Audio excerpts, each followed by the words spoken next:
आज दुनिया बहुत तरक्की कर चुकी है, लेकिन इतनी एडवांसमेंट के बावजूद कुछ पढ़े लिखे अमीर लोग मजीद पैसा, शोहरत और कंट्रोल हासिल करने के लिए खुद से बनाई हुई मूर्तियों से ना सिर्फ डरते हैं बल्कि उनकी इबादत भी करते हैं और उनको खुश करने के लिए उन पर चढ़ावे भी चढ़ाते हैं। उन चढ़ावों में से एक अहम चढ़ावा अपने बच्चों का भी होता है।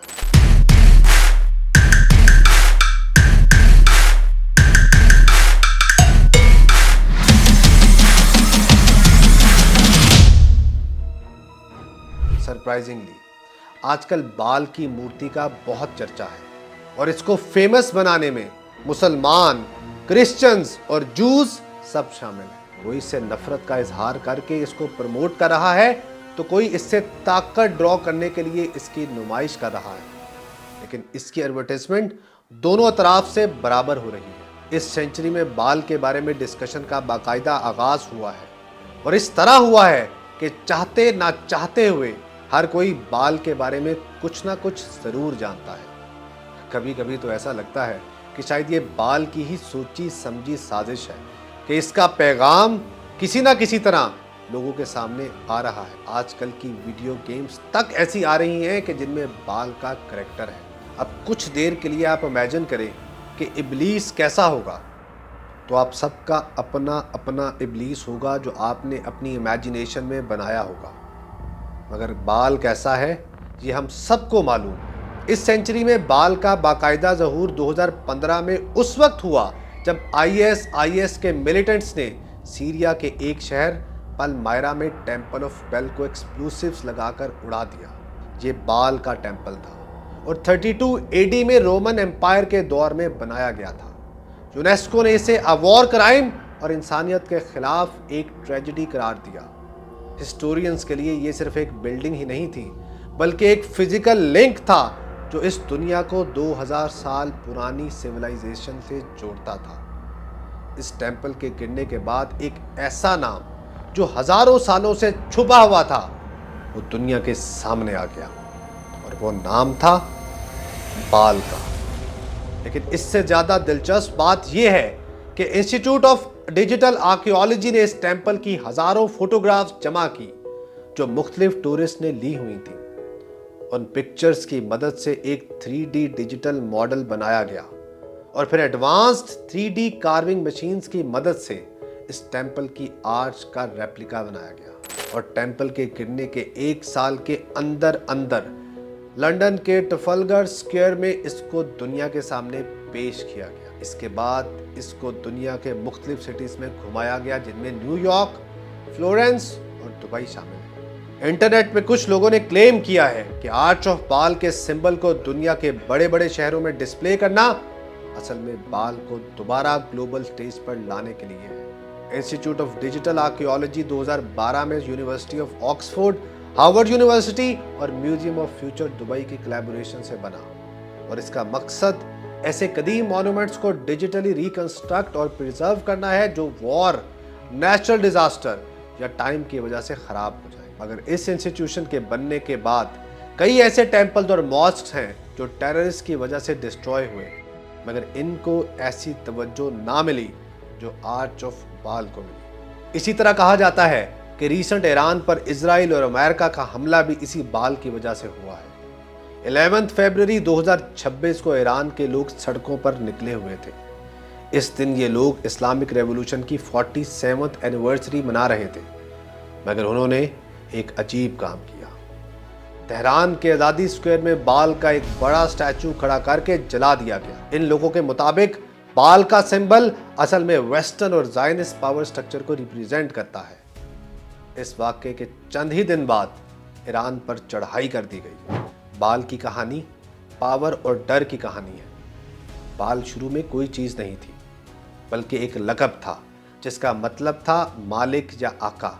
सेमेटिक और हिब्रू जुबान में यह लफ्ज़ पावरफुल आदमी के लिए इस्तेमाल होता है। अरब दुनिया में बाल शौहर के लिए बोला जाता था। फिर आहिस्ता आहिस्ता ये लफ्ज़ खुदा बनने लगा। लोगों ने मानना शुरू कर दिया कि बारिश खुदा नहीं बल्कि बाल देता है। फिर इसी सोच को एक शक्ल दी गई, एक बुत बनाया गया। शाम और किनान के इलाकों में बाल को बारिश का खुदा समझा जाता था। लोग समझते थे कि अगर बाल खुश हो गया तो जमीन हरियाली से भर जाएगी, लेकिन अगर बाल नाराज हो गया तो कहत आ जाएगा।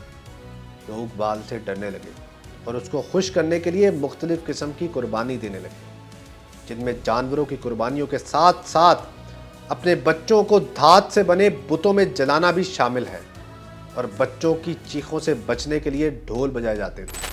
अब मैं आपको एक कहानी सुनाता हूँ जो हिब्रू बाइबल की बुक ऑफ किंग्स में है।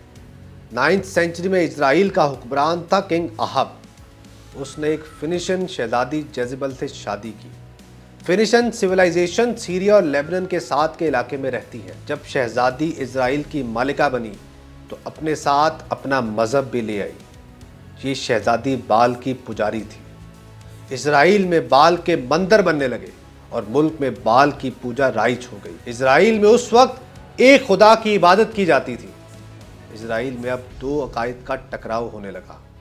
एक तरफ एक खुदा की इबादत और दूसरी तरफ बाल की पूजा। बाइबल के मुताबिक उस वक्त इजराइल में बाल के 450 प्रीस्ट थे, जिनका काम ही लोगों को यकीन दिलाना था कि फसल और ज़मीन की जरखेज़ी सिर्फ बाल के इख्तियार में है। हज़रत इलियास भी इसी दौर में थे। उन्होंने ऐलान किया कि मुल्क में कहत आने वाला है। इसके बाद 3 साल तक बारिश नहीं हुई। ये बाल के अकीदे को सीधा चैलेंज था। आखिरकार फैसला हुआ कि खुले मैदान में मुकाबला होगा। माउंट कार्मल पर 2 कुर्बान गाहें बनाई गईं, एक खुदा के लिए और दूसरी बाल के लिए। कुर्बानी रखी गई मगर आग नहीं जलाई गई। शर्त यह थी कि जिस खुदा की तरफ से आसमान से आग उतारी जाएगी वही हकीकी खुदा होगा। पहले बाल के प्रीस्ट ने दुआ की। वो सुबह से शाम तक चिल्लाते रहे, अपने आप को छुरी से काटते रहे, मगर कुछ नहीं हुआ। फिर हज़रत इलियास की बारी आती है। उन्होंने कुर्बान गाह को तैयार किया, कुर्बानी पर पानी तक डाल दिया ताकि किसी को शक न रहे, और बस एक दफ़ा दुआ की। और रवायत के मुताबिक आसमान से आग उतरी और कुर्बानी के साथ साथ पानी, लकड़ी और पत्थर को भी जला दिया। लोग ये देखकर सजदे में गिर गए। लेकिन वक्त गुजरने के साथ साथ बाल के पुजारी फिर से पैदा होने लगे। आज भी एलीट बाल को पावर के लिए यूज करते हैं। एप्स्टीन फाइल्स में बाल नाम जैसा वायर ट्रांसफर का मेंशन होना लोगों के लिए हैरत का बाइस बना। कुछ लोग इसे ब्लैक मैजिक से जोड़ते हैं। हिस्ट्री बताती है कि बनी इजराइल कभी अल्लाह को मानते थे तो कभी बाल के साथ मिक्सअप हो जाते थे। 2026 में जब एप्स्टीन फाइल्स का बड़ा बैच पब्लिक हुआ तो 2017 के रिकॉर्ड्स में गुलाफे काबा के 3 पीसेस के फ्रेम की शिपमेंट का जिक्र मिलता है। ये बात बहुत अजीब लगती है कि इतनी मुकद्दस चीज़ किसी गलत आदमी के पास क्यों गई। लोग कहते हैं कि ये ब्लैक मैजिक रिचुअल्स के लिए इस्तेमाल हुई होगी। हमारे नज़दीक रूहानी रास्ता दुआ और इबादत से खुलता है, ना कि सीक्रेट फार्मूलाज और शैतानी सिंबल से। और ऐसी तमाम प्रैक्टिसेस इस्लाम में हराम है।